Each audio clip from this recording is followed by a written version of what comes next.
With voice and graphics, the electronic crew member is telling the pilot there's a crack in the right fuel tank. For the pilot, that's a minor problem the computer can easily handle. Fix it. So the computer moves some fuel and closes some valves to isolate the faulty tank.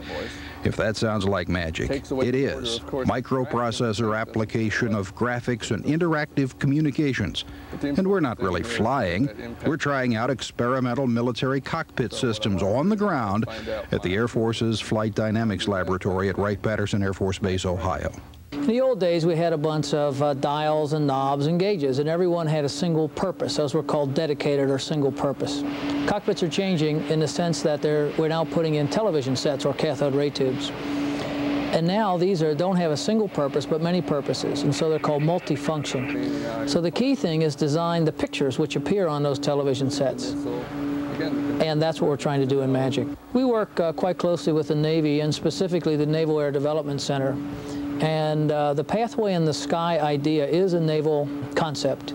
Using a display like this one now being evaluated, future pilots may navigate by pursuing an imaginary plane down a mythical highway. What we're doing is trying to generate that concept in stereo 3D, the kind of 3D like you see in the movies where you wear the glasses. The Magic Simulator is being used to evaluate several advanced cockpit technologies that may find their way into military aircraft sometime in the future. Warren Lee, AFRTS, at the Flight Dynamics Lab, Wright-Patterson Air Force Base, Ohio.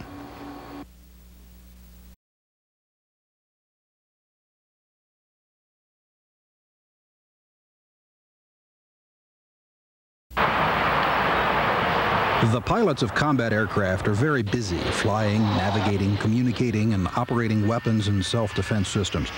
In the future, they'll get help from devices like these being evaluated in this experimental cockpit of the future at the Flight Dynamics Laboratory, Wright-Patterson Air Force Base, Ohio. Bogey, 2 o'clock high. So I get a notification, 2 o'clock high. It shows me where I'm being painted from. I can look out there. I can also look on my stick map and see the targets. The computer's smart enough to know what it is it's looking at me because it has a certain radiation profile. Turns out that it's an enemy airborne command post. The computer selects the right weapon for the target, and the pilot arms the missile and fires it. Free of that threat, the pilot could use another screen in the cockpit to study a computer image of his intended target, for example, a runway at an enemy airbase. So I hit that switch and the computer will play for me what that's going to look like. There's the runway, there I am approaching it.